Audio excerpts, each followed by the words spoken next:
The stagecoach lurched to a halt in front of the weathered hotel in Hays City, Kansas, and Natalie Greene stepped down into the dusty street with her heart hammering against her ribs, knowing that in less than an hour she would meet the man she was supposed to marry.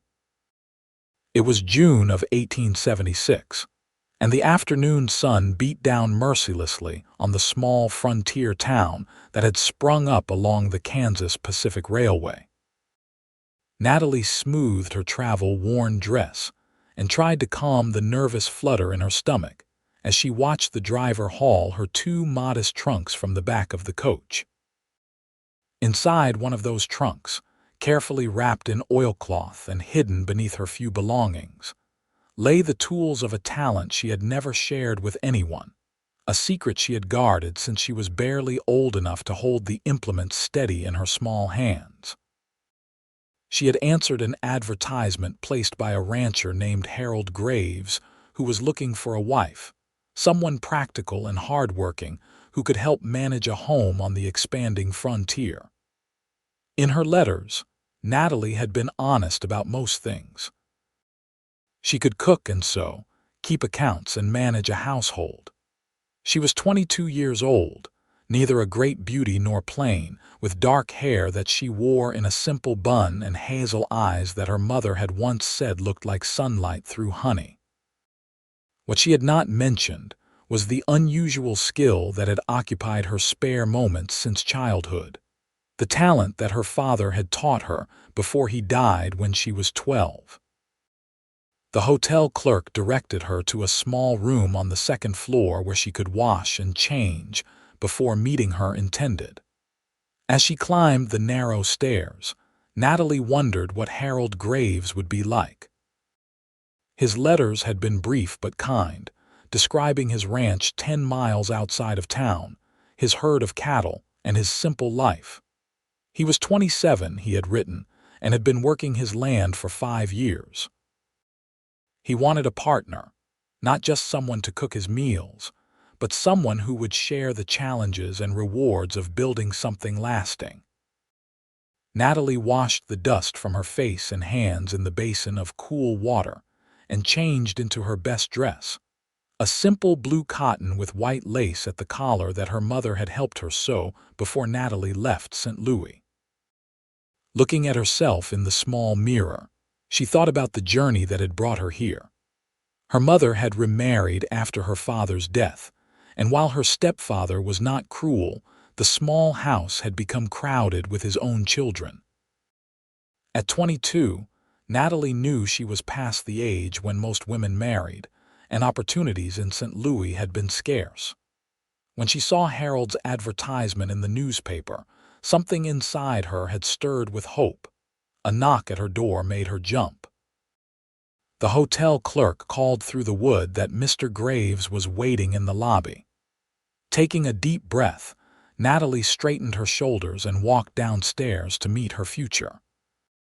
Harold Graves stood near the front window, his hat in his hands, turning it nervously as he watched the street outside.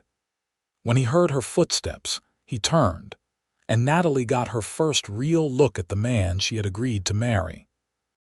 He was tall, well over 6 feet, with broad shoulders that spoke of years of hard physical work.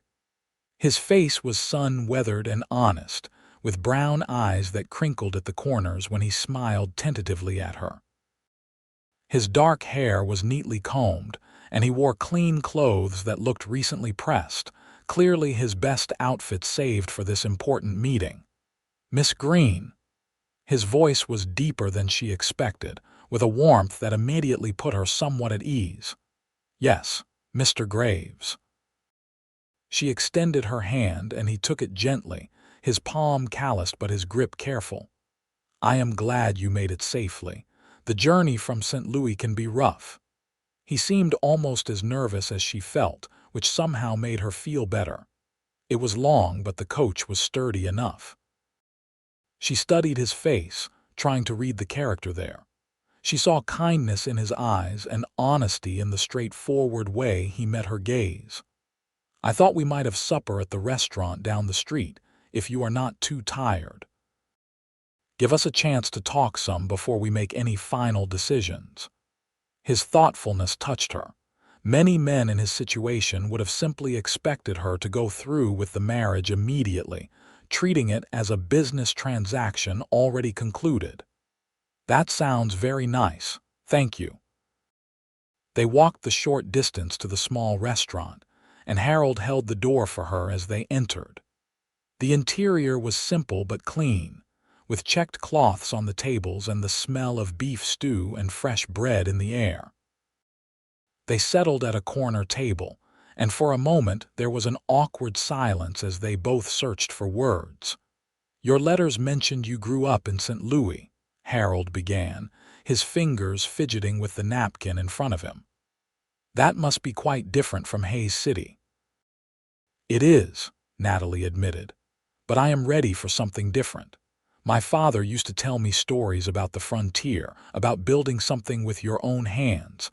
I think he always wanted to come west himself, but circumstances never allowed it." "What did your father do?" Harold asked, genuine interest in his voice. "He was a watchmaker," Natalie said, the familiar pang of loss touching her heart even after all these years. "He had a small shop. He taught me a great deal before he passed." "I am sorry for your loss," Harold said quietly. "My own parents died of fever when I was 19. It is part of why I came out here, to build something new." They talked through the meal, carefully exploring each other's histories and hopes.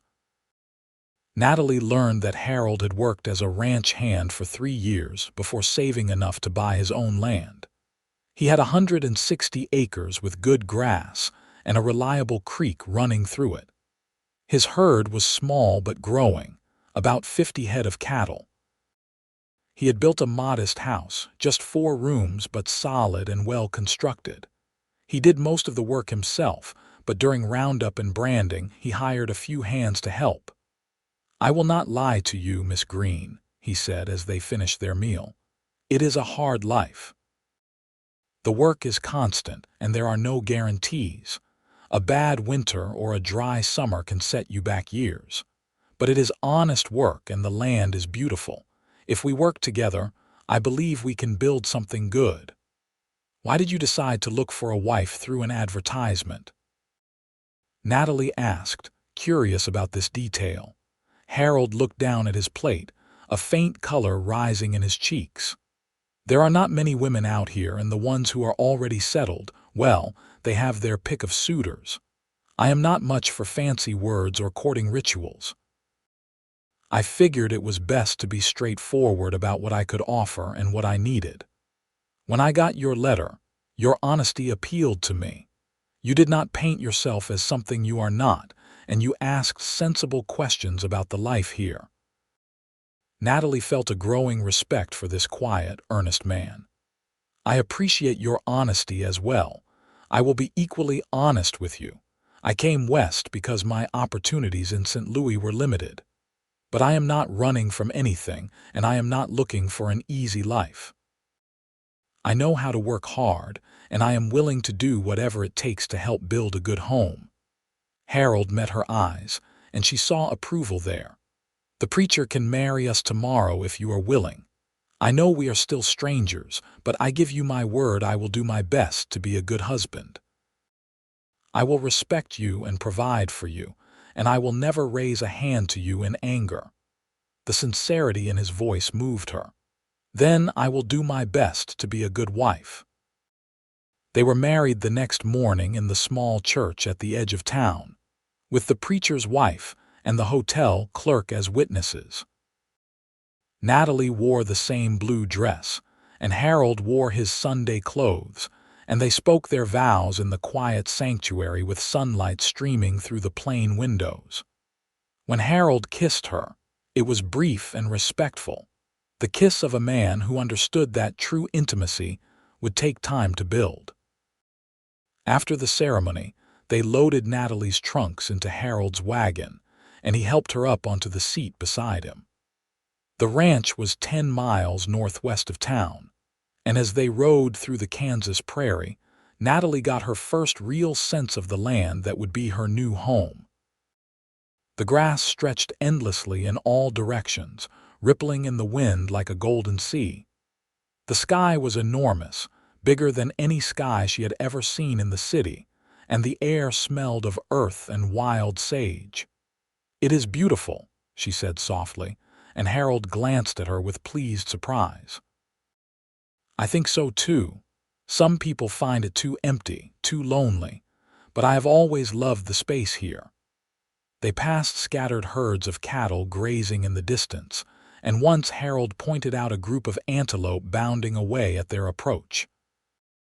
The wagon road was rough, barely more than wheel ruts through the grass, but Harold handled the team with easy confidence. The house came into view as they crested a low rise, and Natalie felt a flutter of nervousness mixed with anticipation. It was a simple structure made of sawn lumber, with a covered porch across the front and a stone chimney rising from the center. Behind the house stood a barn, a chicken coop, and several smaller outbuildings. The creek Harold had mentioned ran about 50 yards from the house, lined with cottonwood trees that provided the only significant shade in the landscape. Harold brought the wagon to a stop in front of the house and jumped down, then came around to help Natalie descend. "It is not much, but it is solid. I built it myself over 2 summers. "It looks like a good house," Natalie said, and she meant it. The structure was simple but well made, with straight walls and a roof that looked sound. He carried her trunks inside, and Natalie followed him into her new home. The interior was as plain as the exterior, but clean and well organized. The main room served as both kitchen and living area, with an iron stove in one corner and a simple table with 4 chairs. A rocking chair sat near the fireplace. 2 doorways led to the other rooms, one to a small bedroom with a simple bed and wardrobe, the other to what looked like a storage room with shelves and supplies. "I sleep in the bedroom," Harold said, then quickly added, "but I can move my things to the storage room. I want you to be comfortable. We can take our time with everything else." Natalie felt a rush of gratitude for his consideration. "Thank you. I think that would be best, at least for now." Harold nodded and immediately began moving his few personal belongings to the other room, giving her space to settle in. When he finished, he showed her where everything was in the kitchen, the root cellar behind the house where he stored potatoes and other vegetables, the chicken coop where she could gather eggs, and the well with its hand pump that provided their water. "I usually ride out to check the herd every morning," he explained. "Sometimes I am gone most of the day, depending on where they have wandered, but I will always be back by evening.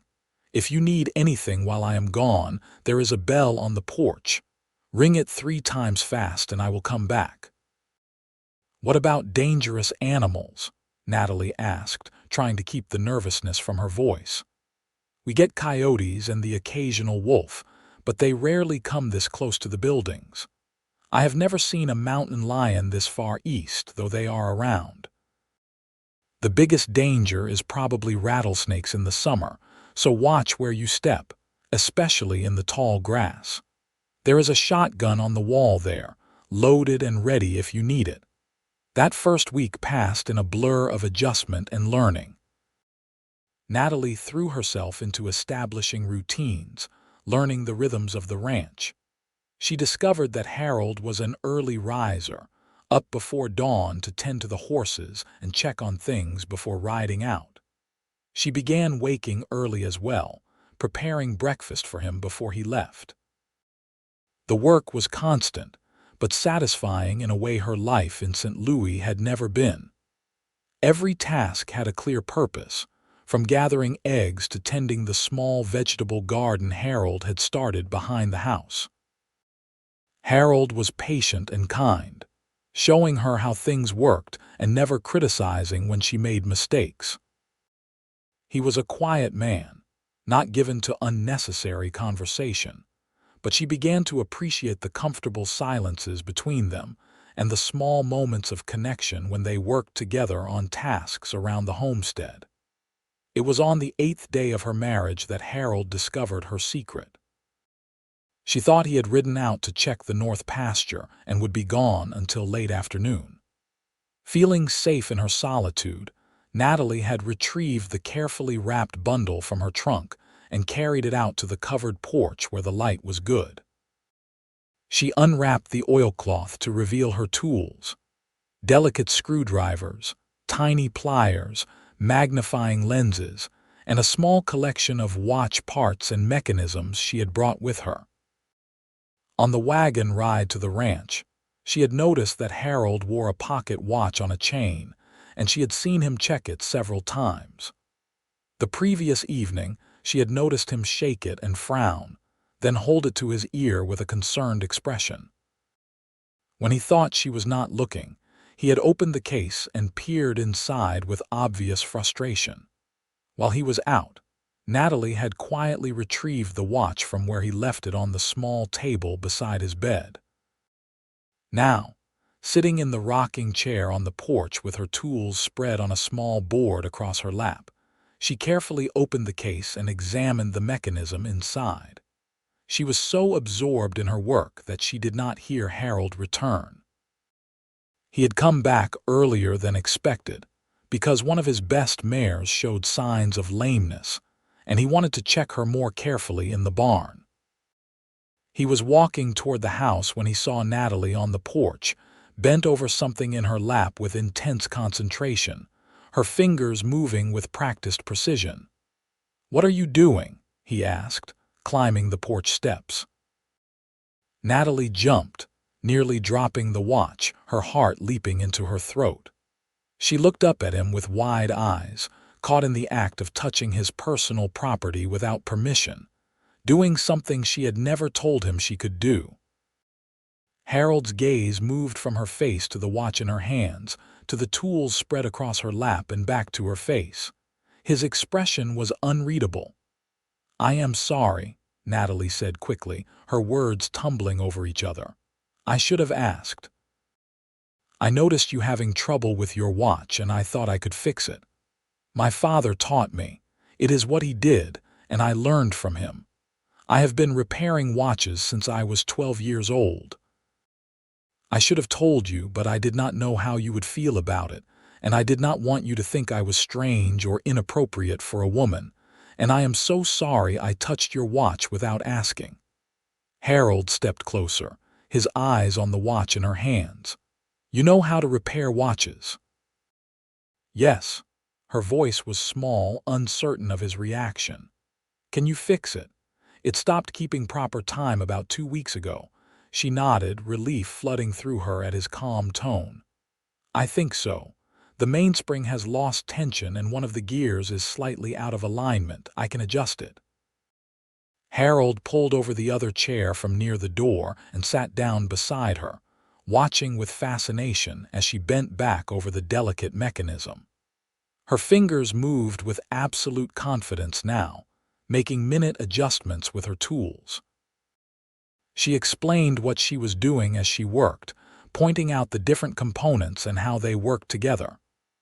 "My father always said that a good watch is like a tiny universe," she said softly, her attention focused on the intricate gears. "Everything has to work in perfect harmony, each piece depending on all the others. He said it taught you about patience and precision." "Why did you not mention this in your letters?" Harold asked, genuinely curious rather than accusatory. Natalie paused in her work, meeting his eyes. "I was afraid you would think it was peculiar. Most men do not want a wife who spends her time on such things. My stepfather thought it was inappropriate, said I should focus on more womanly pursuits. I did not want you to refuse me before you even met me." Harold was quiet for a moment, watching as she made a final adjustment and then carefully closed the watch case. She wound it gently and held it to her ear, listening to the steady tick, then handed it back to him. "Try it now.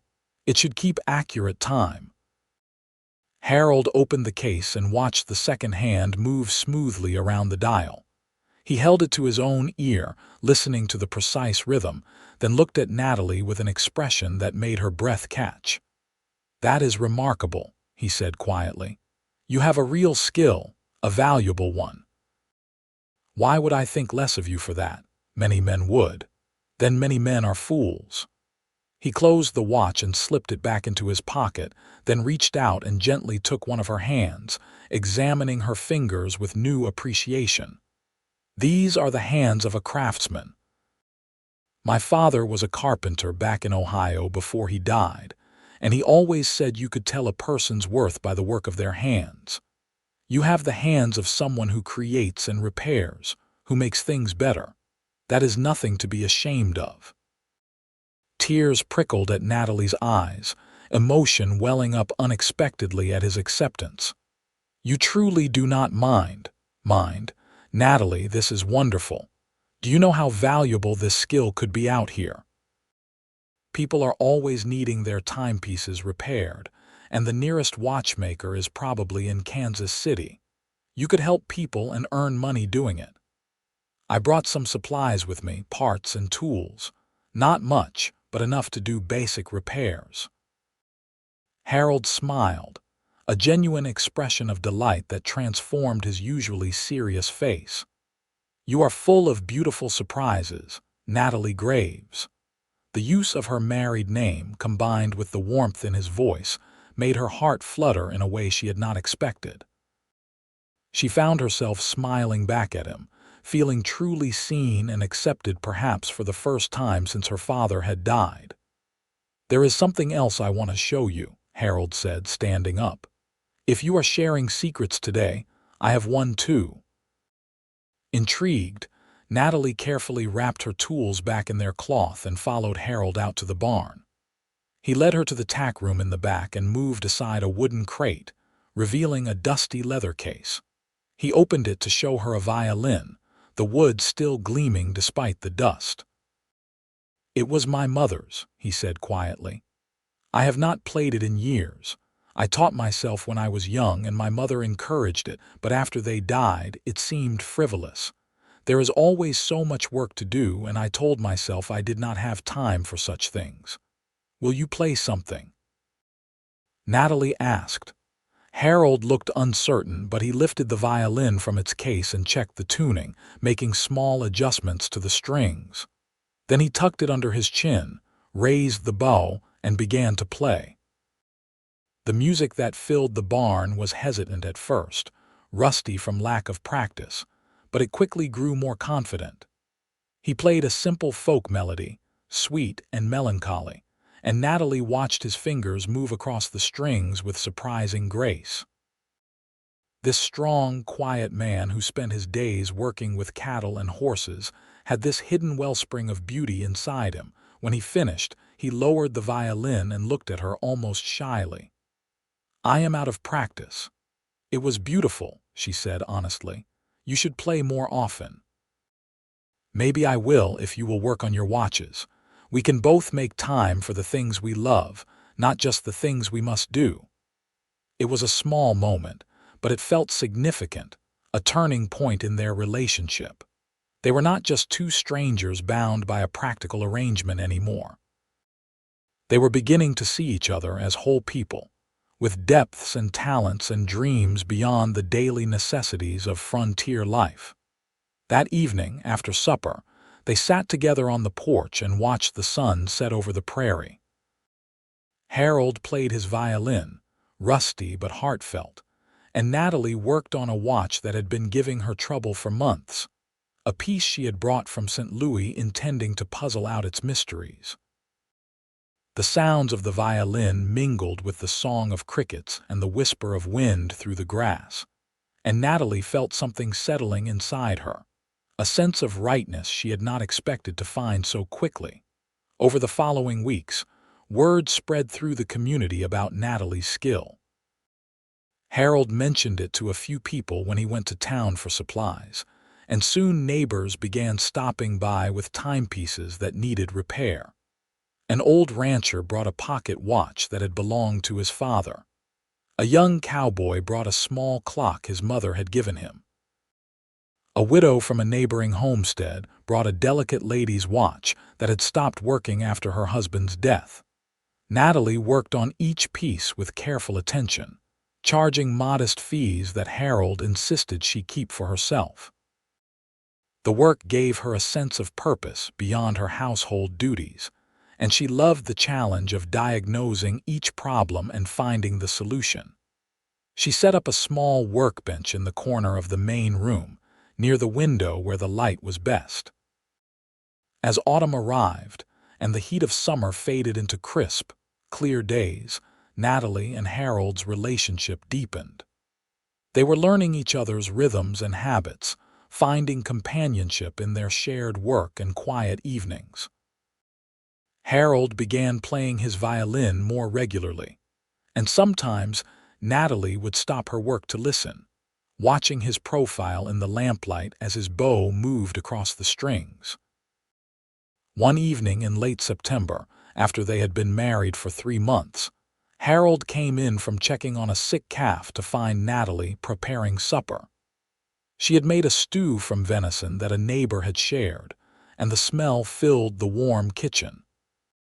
As he washed his hands at the basin, he watched her moving efficiently around the space that had become her domain. "The calf is going to be fine," he said. "I think it just ate something that disagreed with it. That is good news." Natalie ladled stew into bowls and brought them to the table. They ate in comfortable silence for a while, but Natalie could sense that Harold had something on his mind. Finally, he set down his spoon and looked at her directly.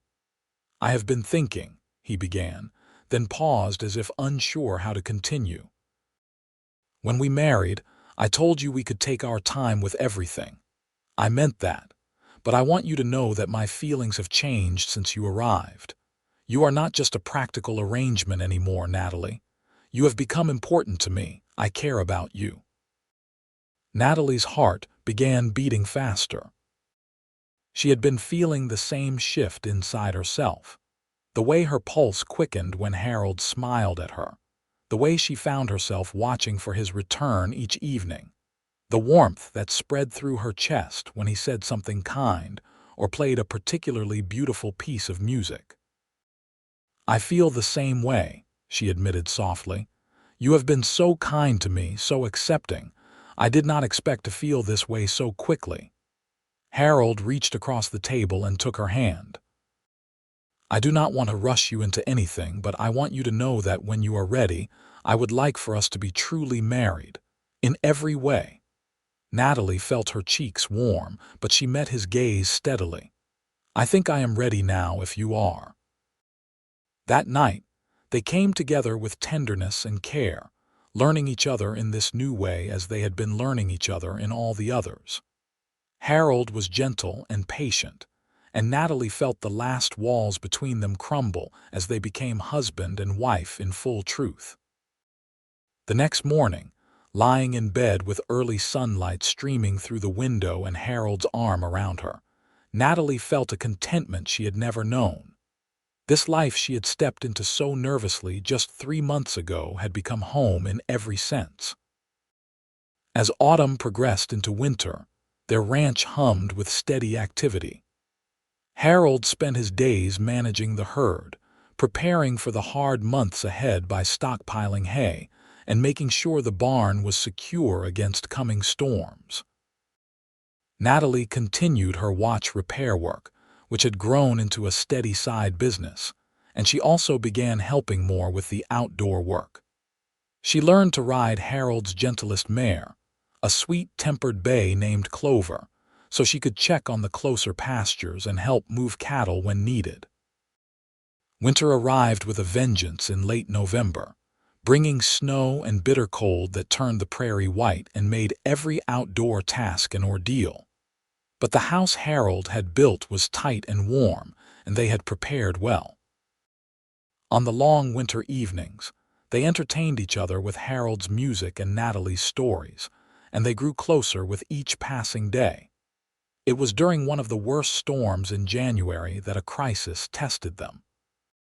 Harold went out to check on the cattle in the barn and did not return when expected. After an hour passed with no sign of him, Natalie bundled herself in every warm garment she could find and fought her way through the blinding snow to the barn. She found him there, unconscious on the floor with blood on his forehead. One of the horses had spooked at a crack of thunder and kicked out, catching Harold above his left eye. Natalie's heart seized with terror, but she forced herself to stay calm. She could not drag him back to the house in these conditions.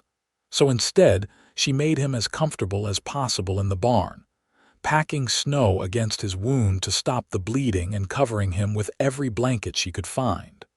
For 2 days, the storm raged while Natalie nursed Harold in the barn. She kept him warm, tended his wound, and tried to get him to drink water during his few lucid moments. She prayed harder than she had ever prayed in her life, terrified of losing this man who had become so precious to her. When Harold finally opened his eyes fully on the 3rd morning, the storm had passed, and weak sunlight filtered through the cracks in the barn walls. His head ached terribly, but when he saw Natalie's exhausted face bent over him, her eyes red from crying and lack of sleep, his first thought was concern for her. "You should not have stayed out here," he said weakly. "You could have frozen." "I could not leave you," Natalie said, tears streaming down her face now that he was awake. "I could not lose you, Harold. I love you." It was the first time either of them had spoken those words, and despite his pain and weakness, Harold reached up to touch her face. "I love you too. I think I have loved you since you told me about your father and the watches. But I know for certain I loved you when I saw you caring for that neighbor's broken clock like it was the most important thing in the world." They stayed in the barn for another hour until Harold felt strong enough to walk, leaning heavily on Natalie, back to the house.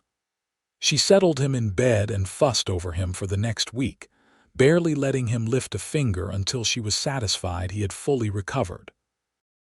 The wound left a small scar above his eyebrow, but it healed cleanly. That crisis seemed to cement something between them, burning away any last traces of hesitation or formality.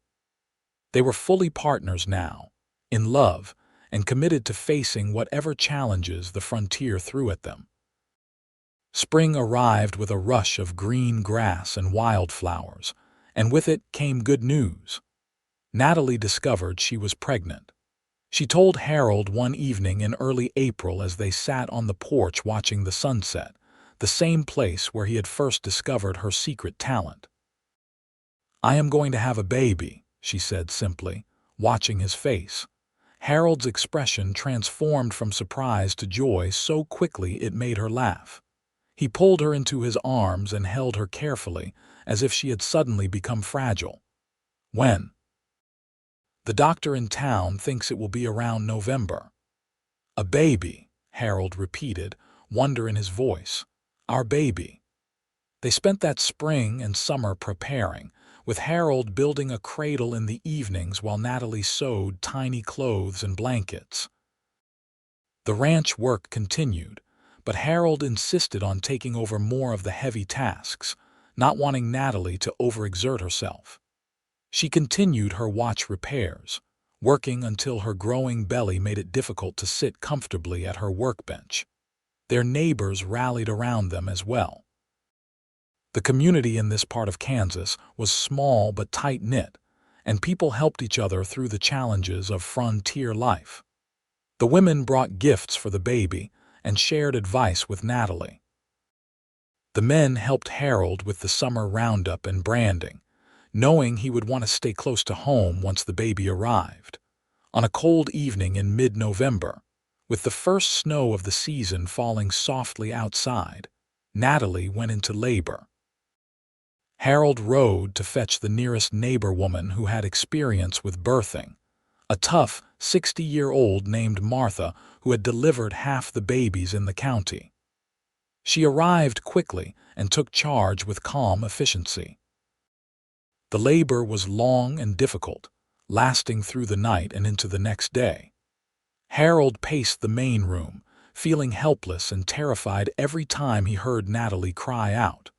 But finally, just as the sun was setting on the second day, he heard the strong wail of a newborn baby.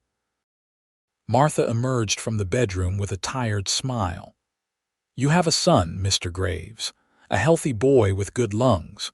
Your wife did well, but she needs rest." Harold rushed into the bedroom to find Natalie exhausted but glowing, holding a tiny bundle wrapped in the blue blanket she had sewn. He sat carefully on the edge of the bed and looked down at his son's red, wrinkled face with absolute awe. "He is perfect," Harold whispered. "What should we name him?" Natalie asked softly. They had discussed names but had not decided. Now, looking at their son, Harold thought of his father and how much he wished the older man could have met his grandson. "What about Daniel? It was my father's name." "Daniel Graves," Natalie said, testing the name. "I like it. Daniel Henry Graves." "Henry?" Harold looked at her questioningly. "For my father, Henry Martin. So he carries both our father's names with him." Harold felt his throat tighten with emotion. "That is perfect." They settled into the exhausting but joyful rhythms of new parenthood. Daniel was a good baby, healthy and strong, though he kept them up many nights with his crying. Harold proved to be a devoted father, taking his son in his arms whenever he could and singing to him in a soft voice while Natalie rested. Sometimes he would play gentle melodies on his violin, and they both marveled at how the music seemed to soothe the baby. As Daniel grew from an infant to a toddler, the ranch continued to prosper. Harold's herd had grown to over 100 head of cattle, and he had hired a young cowhand named Peter to help with the daily work. Natalie's watch repair business had become well known throughout the county, and she received timepieces in the mail from as far away as Denver, sent by customers who had heard of her skill. When Daniel was 2 years old, Natalie became pregnant again. This time the pregnancy was easier, and in the spring of 1880, she gave birth to a daughter they named Grace Helen, after Harold's mother. Little Grace was a peaceful baby with her mother's hazel eyes and her father's dark hair, and Daniel was immediately fascinated by his new sister, wanting to hold her and help with everything. The house that had seemed spacious when Natalie first arrived now felt crowded with 4 people, and Harold began planning an addition. With the help of neighbors, he built 2 more rooms onto the back of the house, giving the children their own bedroom and creating a separate space for Natalie's workshop, where she could work without worry of tiny hands grabbing her delicate tools. Life settled into a rhythm of work and family, challenges and joys. There were hard times, certainly. A drought one summer killed off a significant portion of their herd and nearly broke them financially. A prairie fire another year came within a mile of their house before a sudden rainstorm stopped its advance. Daniel fell seriously ill with a fever when he was 4, and they spent a terrifying week not knowing if he would survive. But he recovered, and each challenge they faced seemed to strengthen rather than weaken their bond. On their 5th wedding anniversary, Harold surprised Natalie by taking her to dinner at the restaurant in Hays City, where they had shared their first meal together. Her mother came out from St. Louis to watch the children for the evening, and for a few hours, Natalie and Harold were just a couple again, not parents or ranchers or craftspeople, just 2 people who had found each other and built a life together. "You ever regret answering my advertisement?" Harold asked as they finished their meal. Natalie reached across the table and took his hand. "Not for a single moment. This life has been harder than I imagined, but it has also been richer. I would not trade it for anything. You took a leap of faith coming out here to marry a stranger." "So did you, accepting a bride you had only known through letters. We were both taking a chance." Harold smiled. "I am glad we did. You have given me everything I did not know I was missing. A home, not just a house. Children. Love. You showed me that life could be more than just work and survival. You showed me the same thing, Natalie said softly.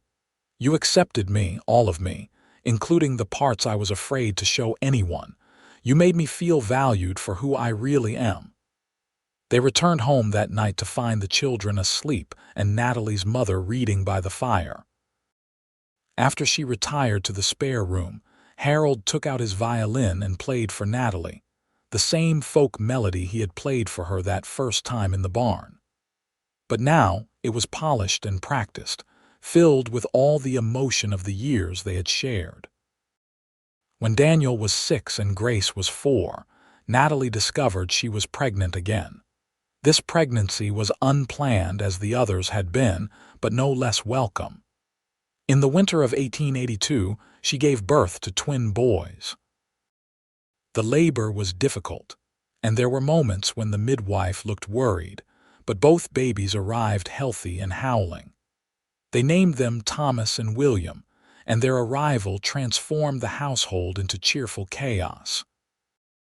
Between the ranch work, Natalie's watch repair business, and 4 children under the age of 7, there was never a moment of rest. But Harold and Natalie worked together with practiced efficiency, each supporting the other through the exhausting days.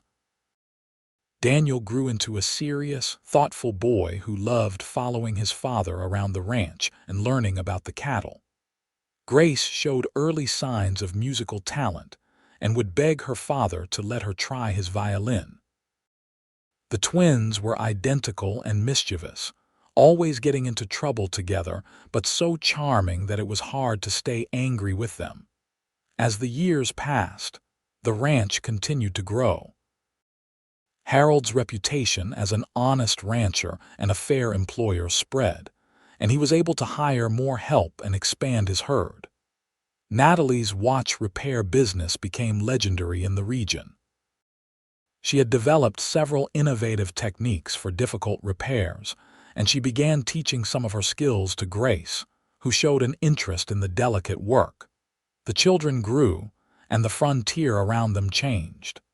Hays City expanded, getting a proper school and a telegraph office.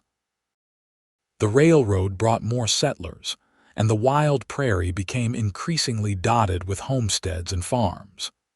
The era of the open range was ending, and ranchers like Harold had to adapt to a more settled, civilized West.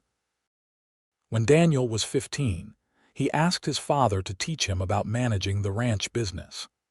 Harold, proud of his son's interest, began showing him the books and explaining the decisions that went into running a successful operation.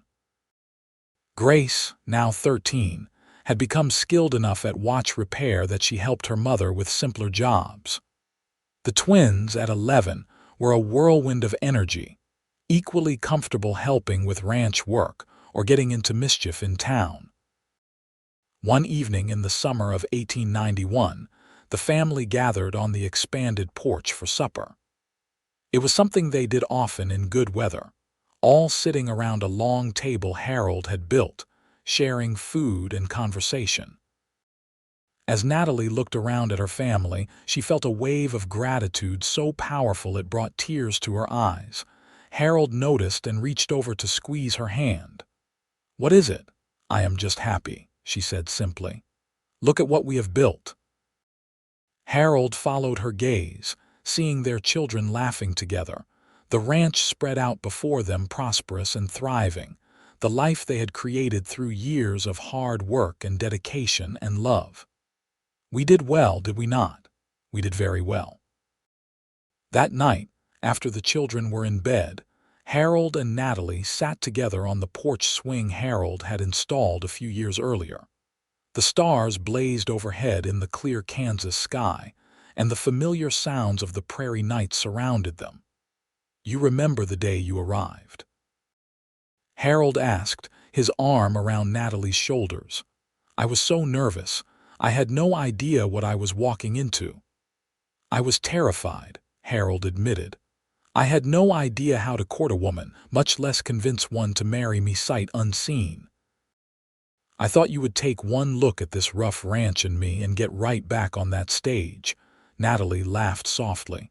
"I almost did. But then I saw how kind your eyes were, and I thought maybe it would be all right. And then I discovered you fixing my watch.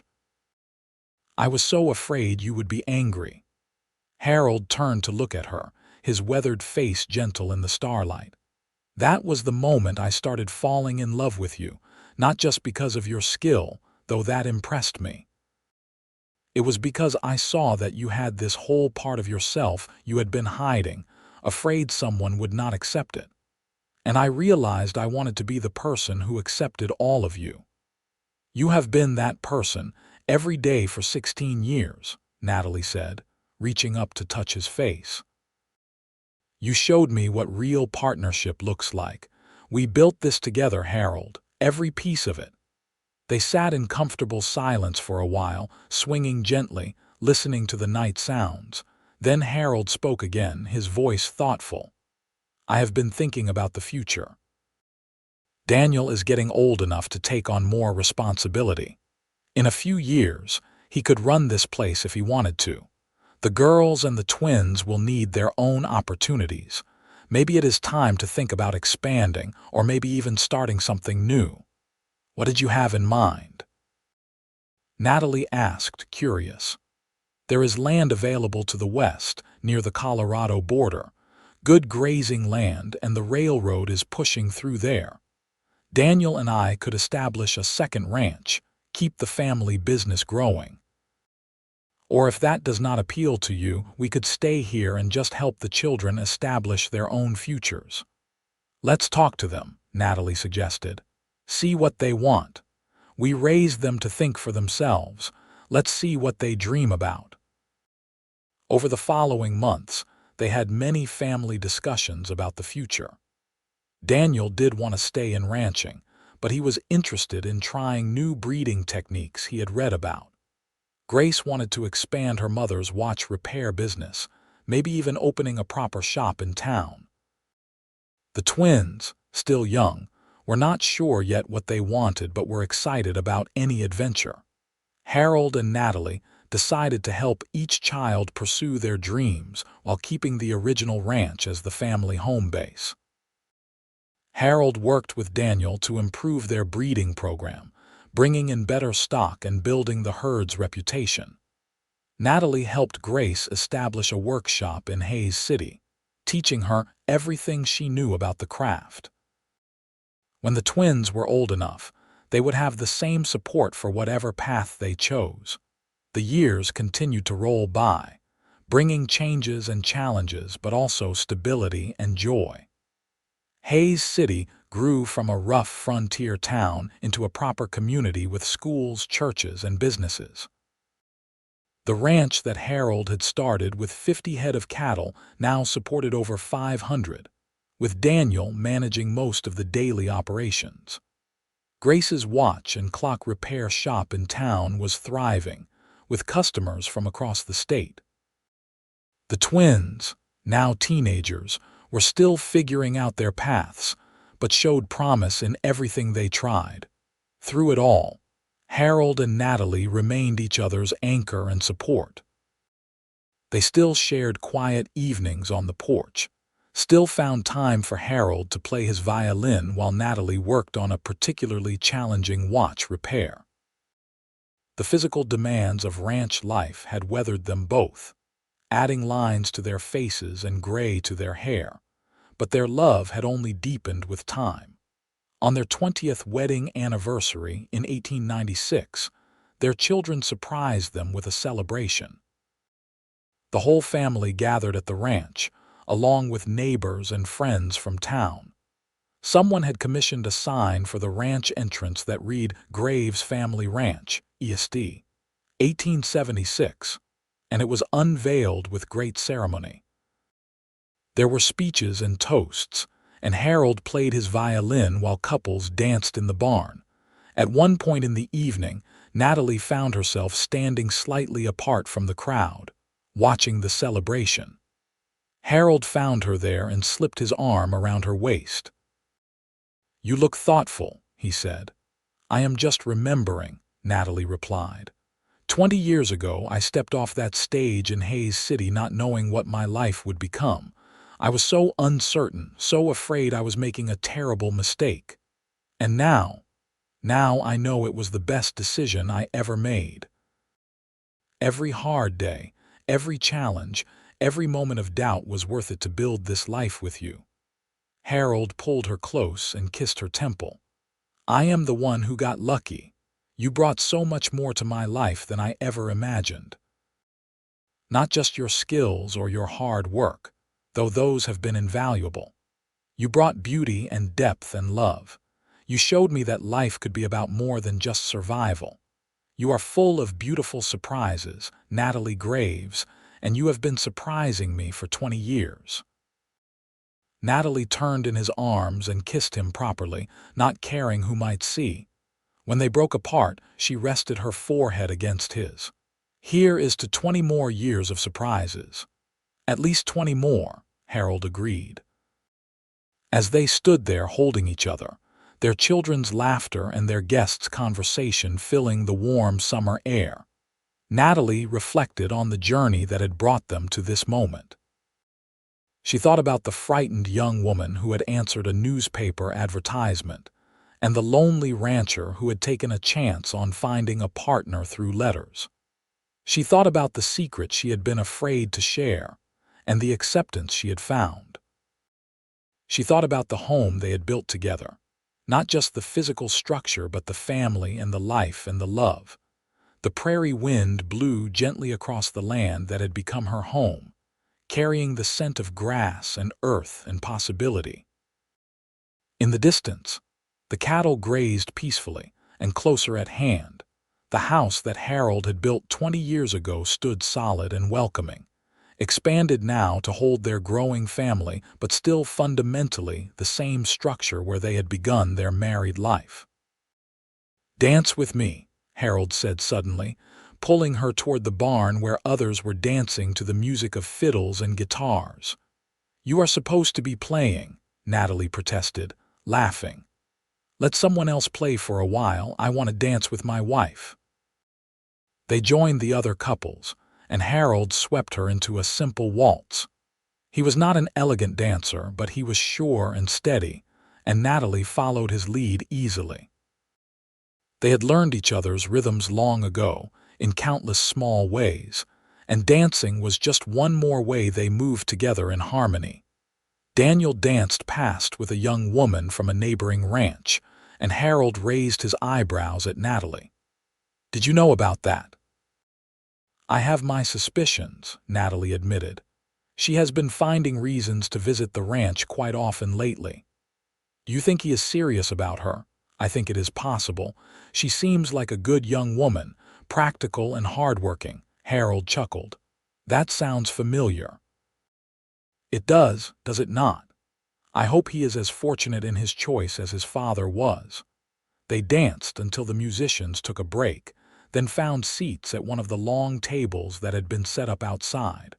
Friends and neighbors came by to congratulate them and share stories. Old Martha, now in her 80s but still sharp as ever, regaled them with the story of delivering Daniel, embellishing it with details that made Natalie blush and Harold laugh. As the evening wore on and the celebration gradually wound down, the family helped clean up. The twins, now 16 and strapping young men, carried tables and chairs with easy strength. Grace directed operations with the same precision she brought to her watch repair work. Daniel worked alongside his father, the two of them moving in the easy synchronization of people who worked together daily. When the last guest had departed and the children had all retired to their rooms, Harold and Natalie found themselves alone on the porch once more, the place where so many important moments of their life together had unfolded. 20 years, Harold said softly, almost to himself. Sometimes it feels like yesterday that you stepped off that stage, and sometimes it feels like you have always been here. I know what you mean. This life we have built feels both miraculous and inevitable. Natalie leaned her head on his shoulder, comfortable and content. "What do you think the next 20 years will bring?" Harold asked. "Grandchildren, I imagine, more changes. The world keeps moving forward even out here." Natalie paused, then added, "But whatever comes, we will face it together. That is what we have always done." "That is what we will always do," Harold agreed. They sat together in the darkness, listening to the familiar sounds of the ranch settling for the night. The horses shuffled in their stalls in the barn. A coyote called in the distance, its lonely cry answered by another far away across the prairie. The stars wheeled slowly overhead in their ancient patterns, and a gentle breeze carried the scent of summer grass. Inside the house, their children slept safely, surrounded by the life their parents had built through determination and hard work and love. The ranch spread out around them, a testament to what could be accomplished when two people committed fully to each other and to a shared vision of the future. Natalie thought about her father, who had taught her the craft that had become such an important part of her life. She wished he could have known Harold, could have seen the life she had made and the family she had raised. She thought about how that small talent, that secret she had been afraid to share, had become a bridge to real intimacy with her husband. If she had not taken the risk of revealing that hidden part of herself, would they have found the same deep connection? She could not know, but she was grateful that she had been brave enough to be fully herself with this good man who had accepted her completely. Harold thought about the advertisement he had placed in that St. Louis newspaper, how desperate and foolish it had seemed at the time. He had been so lonely on his ranch, working hard but building something that felt empty without someone to share it with. He had hoped for someone practical and capable, and he had gotten that. But he had also gotten so much more: a true partner, a passionate love, a companion who challenged and surprised and delighted him. The life he had imagined when he placed that advertisement had been pale and simple compared to the rich, complex, beautiful life they had actually created together. "I love you," Natalie said softly into the darkness. She said it often, but it never lost its power, never became routine. Every time she spoke those words, she meant them with her whole heart. "I love you too," Harold replied, pulling her closer. "Always have, always will." The seasons continued their eternal cycle, and the years rolled on. Daniel did marry the young woman from the neighboring ranch, a practical and kind girl named Sarah, and they established their own homestead on land adjacent to the family ranch. They gave Harold and Natalie their first grandchildren, a pair of boys who reminded everyone of the twins when they were young. Grace married a banker from Hays City, a quiet man who appreciated her talent and supported her business. They built a house in town and continued to expand the watch and clock repair shop, eventually selling timepieces as well as repairing them. She gave birth to a daughter who showed early signs of inheriting the family's mechanical aptitude. The twins eventually found their separate paths, despite their close bond. Thomas decided to study law and moved to Topeka, though he visited frequently. William stayed on the ranch, working alongside his father and older brother, and married a school teacher who started the first proper school in their area. Through all these changes, Harold and Natalie remained at the center of their growing family, the foundation upon which everything else was built. The original ranch house underwent several more expansions and renovations, but they never considered leaving it. This was where they had started, where they had learned to love each other, where they had raised their children. It was home in the deepest sense of the word. As Harold moved into his 50s and then his 60s, the physical demands of ranch work began to take their toll. His joints ached on cold mornings, and he tired more easily than he once had. But he adapted, taking on more of the management and planning while Daniel and William handled the hardest physical labor. He spent more time with his grandchildren, teaching them the things his own father had never lived to teach him. Natalie's eyesight, stressed by years of close work on tiny watch mechanisms, began to decline. She had to get spectacles, and eventually she took on fewer repairs, focusing on the most challenging and interesting pieces while teaching her skills to Grace and to interested grandchildren. But her hands remained steady, and her mind remained sharp, and she continued to find joy in the precise, meditative work of repairing the tiny universes inside pocket watches and clocks. On a summer evening in 1906, as they celebrated their 30th wedding anniversary surrounded by children and grandchildren, Harold stood up to make a toast. He was 64 years old now, his dark hair completely gray, his face deeply lined by decades of sun and wind. But his eyes were still bright and clear, and when he looked at Natalie, the love there was unmistakable. 30 years ago, he began, and the gathered family quieted to listen. I was a lonely man with a struggling ranch and a dream of building something lasting. I placed an advertisement in a St. Louis newspaper, hoping to find a practical woman who could help me survive the challenges of this life. He paused, and a slight smile touched his lips. What I got was so much more than I asked for. Harold looked at Natalie, who sat watching him with tears already gathering in her eyes. Natalie brought practicality, yes, and capability and hard work. But she also brought talent and passion and a capacity for love that transformed my life. She brought music and laughter and surprise. She taught me that life is not just about surviving, but about truly living. She showed me that the most important things are often the ones we are afraid to share, the hidden parts of ourselves that we fear others will reject. He raised his glass. To my wife, my partner, my love. You arrived with secret talents, but the greatest surprise was not your skill with watches, remarkable as that is. The greatest surprise was discovering that I was capable of loving and being loved so deeply. You have filled my life with beautiful surprises, Natalie Graves, and I am grateful for every single day we have shared. The family raised their glasses and drank to the toast, and then there were calls for Natalie to respond. She stood, a little embarrassed by the attention but also moved by her husband's words.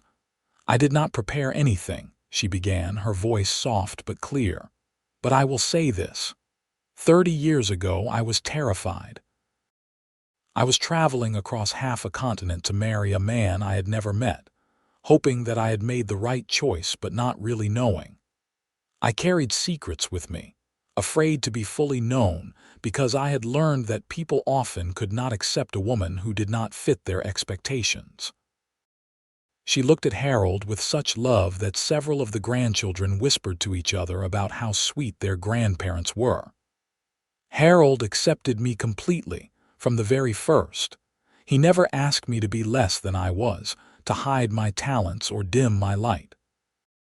Instead, he encouraged me to shine, to pursue the work I loved, to be fully myself. That is the greatest gift anyone can give to another person, the freedom to be authentic. Natalie's gaze swept across her family.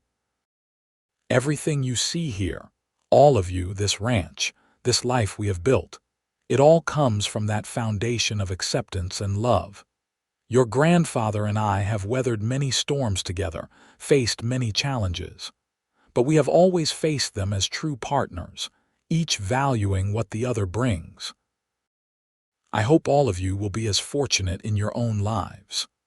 More toasts followed, and then the grandchildren demanded that Harold play his violin. He complied, playing the folk melody that had become almost a family anthem, the one he had played for Natalie that first time in the barn. As he played, several of the grandchildren danced, and the summer evening filled with music and laughter and love. Later, When everyone had gone home or retired to their rooms, Harold and Natalie took their customary walk around the property. It was something they had done for years, a way to check on things and also to steal a few moments alone together. Their steps were slower now than they had been 30 years ago, but they still moved in easy harmony, comfortable with the silence between them. They stopped at the creek, where the cottonwood trees they had planted when Daniel was born had grown tall and strong. The water murmured over the rocks, and somewhere nearby, a nightbird called. "You ever think about that day I found you fixing my watch?" Harold asked. "How nervous you were." "I think about it often," Natalie admitted. "It was such a small thing in some ways, but it changed everything. If I had not taken the risk, if I had kept hiding that part of myself, I wonder if we would have truly connected." "I think we would have," Harold said thoughtfully. "Eventually. But perhaps it would have taken longer.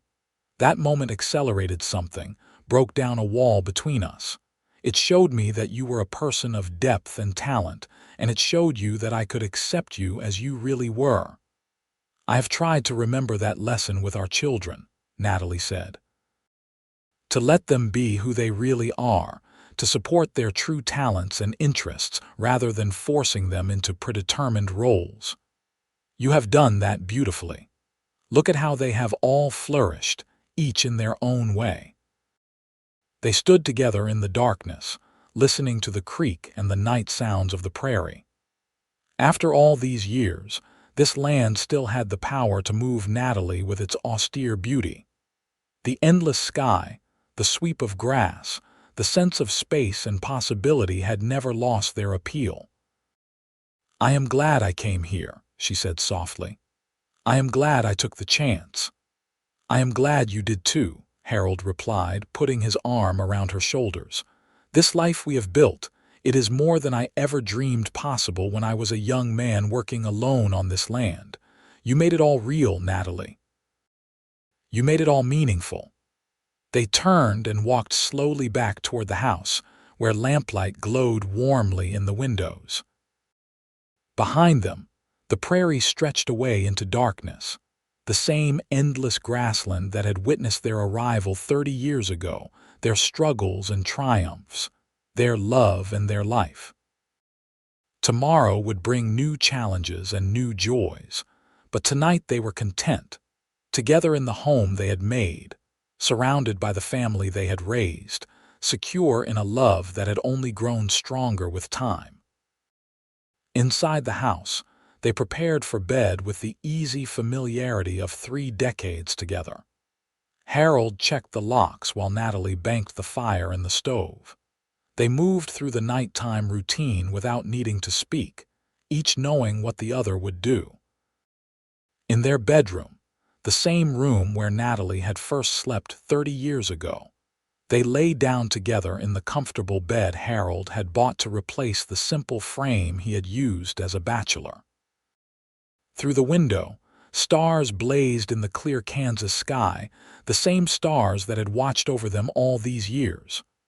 "Good night, my love," Harold murmured, pulling Natalie close.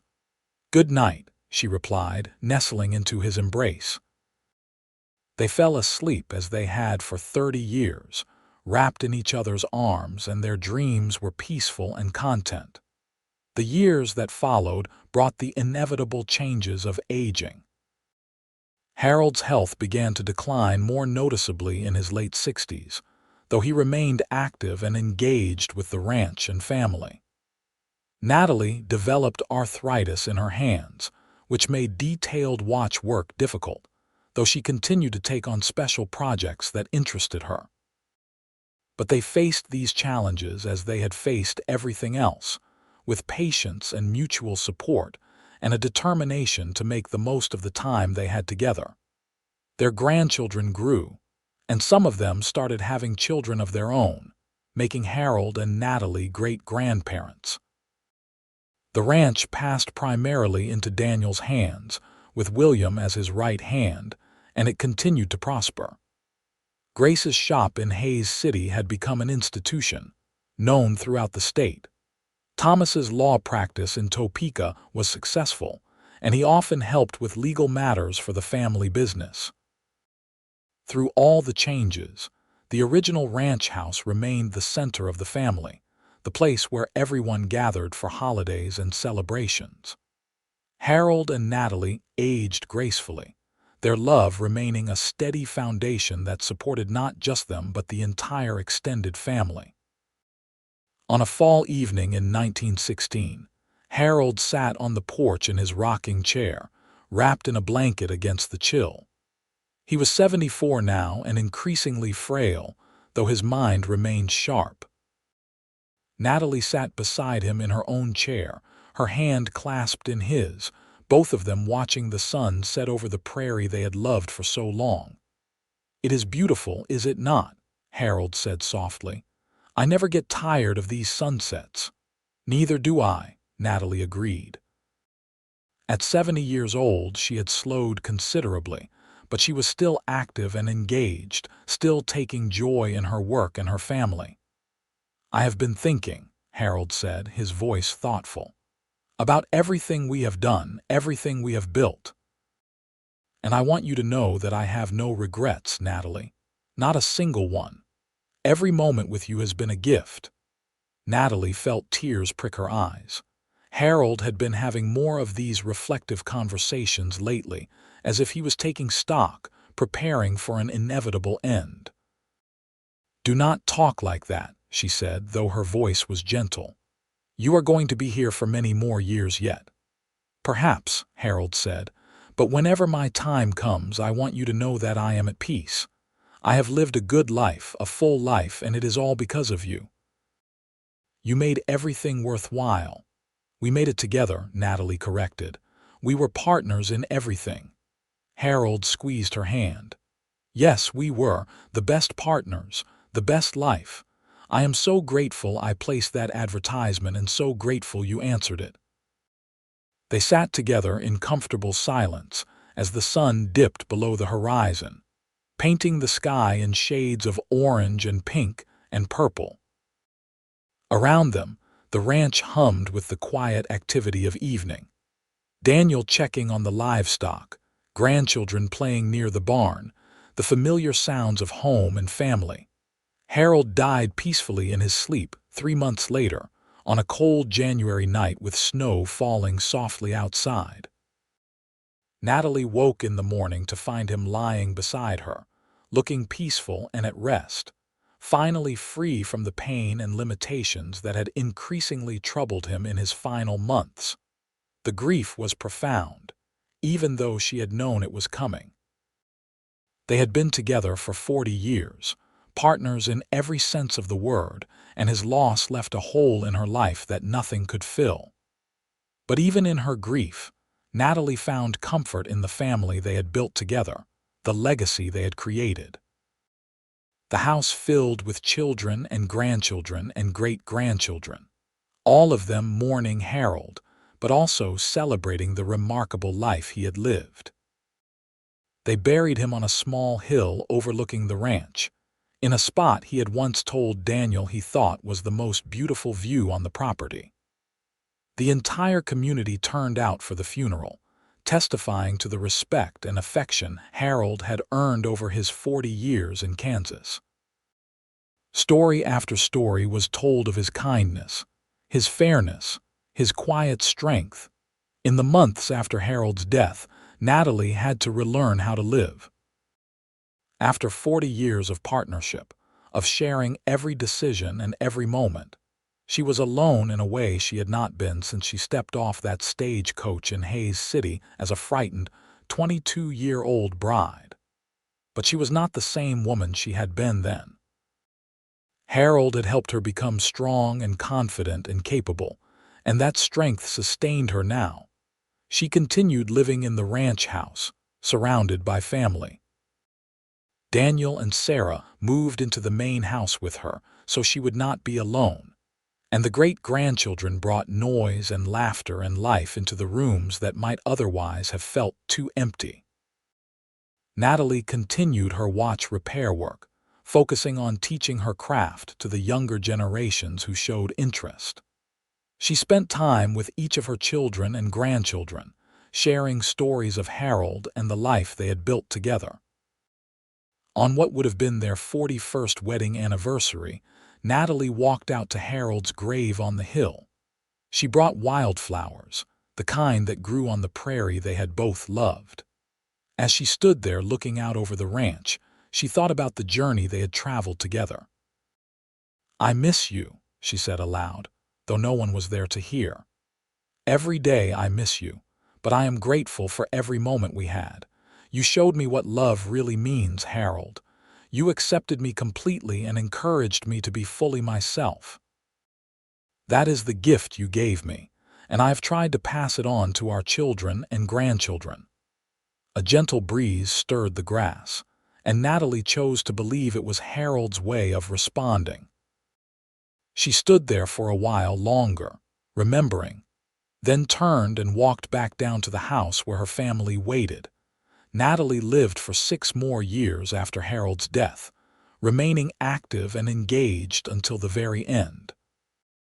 She died peacefully in the summer of 1922 at the age of 76, surrounded by her children and grandchildren.